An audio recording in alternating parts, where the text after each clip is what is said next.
নমস্কার, প্রত্যেককে স্বাগত জানাই নেমো নিউজ ইউটিউব চ্যানেলের নতুন একটি ভিডিওতে। আপনারা প্রত্যেকেই বর্তমানে এসআইআর ফর্ম ফিল আপ করেছেন এবং খসড়া তালিকা চেক করে দেখেছেন যে আপনার নামটা আছে কি না। যদি আছে তাহলে খুব ভালো, আর যদি না থেকে থাকে তাহলে আপনি কি করবেন, পাশাপাশি খসড়া তালিকাতে নাম থাকলেও অনেককে হেয়ারিংয়ে ডাকা হবে। কেন ডাকা হবে সেই বিষয়ে আজকের এই আপডেটটা রয়েছে।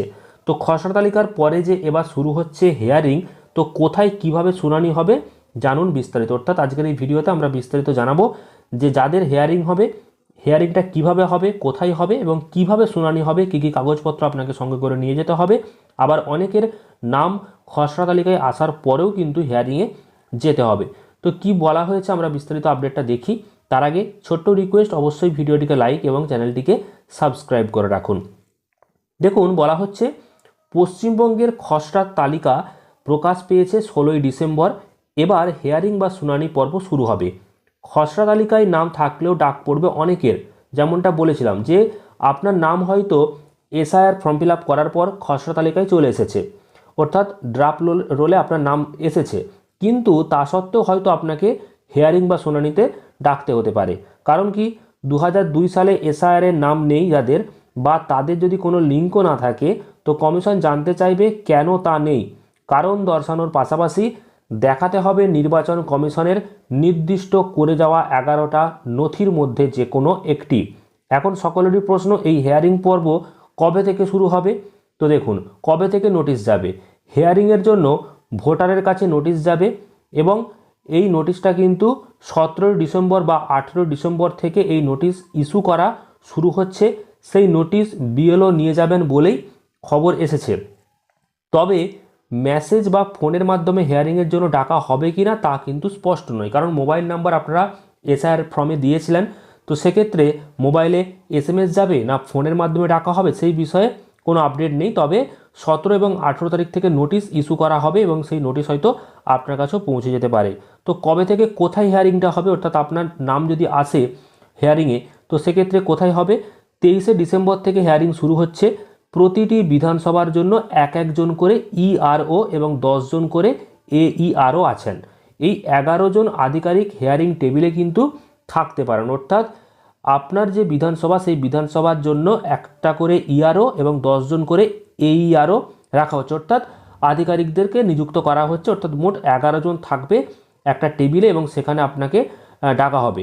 তো প্রতিদিন কতজনের ডাক পড়বে না, নির্বাচন কমিশন সূত্রে খবর, প্রথমে প্রতিদিন 50 জন করে ডাকার পরিকল্পনা ছিল, কিন্তু খসড়া তালিকা প্রকাশের পরে যে সংখ্যক হিয়ারিংয়ে ডাক পড়বে বলে মনে হচ্ছে, তাতে করে প্রতিদিন 50 জন করে ডাকলে সে পর্ব শেষ করা সহজ হবে না। তাই প্রতিদিন এই সংখ্যাটা কিন্তু আরও দ্বিগুণ হতে পারে।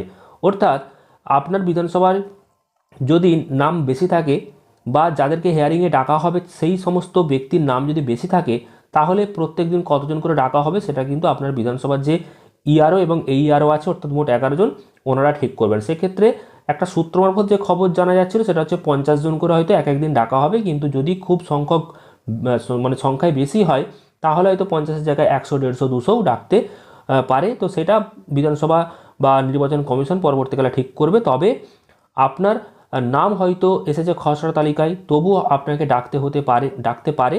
সেটা যদি আসে তাহলে নোটিশ আপনারা পাবেন। কেন ডাকবে না, যদি 2002 সালে আপনার এসআইআর নাম নেই বা আপনার কোনো লিঙ্কও নেই, তো সেক্ষেত্রে হয়তো আপনার নাম চলে আসতে পারে এবং আপনাকে প্রশ্ন করতে পারে, এবং 11টা যে নথি দেওয়া হয়েছিল সেই নথির মধ্যে যে কোনো একটা নথি দেখে আপনাকে হয়তো কিছু প্রশ্ন করা হবে, এমন একটা বিষয় এসেছে আপডেট, এবং সেটাই আপনাদের সাথে শেয়ার করলাম। কোথায় কিভাবে কবে থেকে শুনানি শুরু হচ্ছে এবং কবে থেকে নোটিশ যাওয়া শুরু হবে সেই বিষয়ে আপডেটগুলো আপনাদেরকে জানালাম। আরও একবার জানিয়ে দিই, 17 এবং 18 তারিখ থেকে নোটিশ ইস্যু হবে এবং 23 তারিখ থেকে হেয়ারিং শুরু হবে। প্রতিটা বিধানসভাতে 11 জন করে থাকবে এক একটা হেয়ারিংয়ের টেবিলে, এবং সেখানে আপনাকে প্রশ্ন করা হবে। 11টা নথির মধ্যে যে কোনো একটা নথি আপনার কাছ থেকে দেখবে এবং আপনার যে বিধানসভা রয়েছে সেখানেতে ডাকা হবে আপনাকে, এবং কিভাবে আপনারকে ডাকা হবে, কোন জায়গাতে হবে, সেটা পরবর্তীকালে আপনি নিজেই জানতে পারবেন। আপনার মোবাইলে হয় এসএমএস যাবে বা আপনাকে কল করে জানিয়ে দেওয়া হবে, বা আপনার যে লোকাল বিএলও রয়েছে সেই বিএলওই হয়তো আপনাকে খবরটা দিয়ে দেবে যে এই জায়গায় এই সময়ে এবং এই তারিখে আপনি উপস্থিত থাকবেন এই 11টা নথির মধ্যে যে কোনো একটা নথি। তো এইভাবে আপনাকে পরিষ্কার জানিয়ে দেওয়া হবে। তো এই বিষয়টা আপনাদেরকে জানিয়ে দিলাম। এই সংক্রান্ত আপনাদের যদি কোনো প্রশ্ন থাকে অবশ্যই আপনারা কমেন্ট করবেন। আপনাদের কিছু মতামত থাকলেও কমেন্ট করে জানাবেন। আর পরবর্তী আপডেটগুলো পেতে চ্যানেলটিকে সাবস্ক্রাইব করবেন। ভিডিওটি ভালো লাগলে প্রচুর পরিমাণ লাইক এবং শেয়ার করে দেবেন। ধন্যবাদ।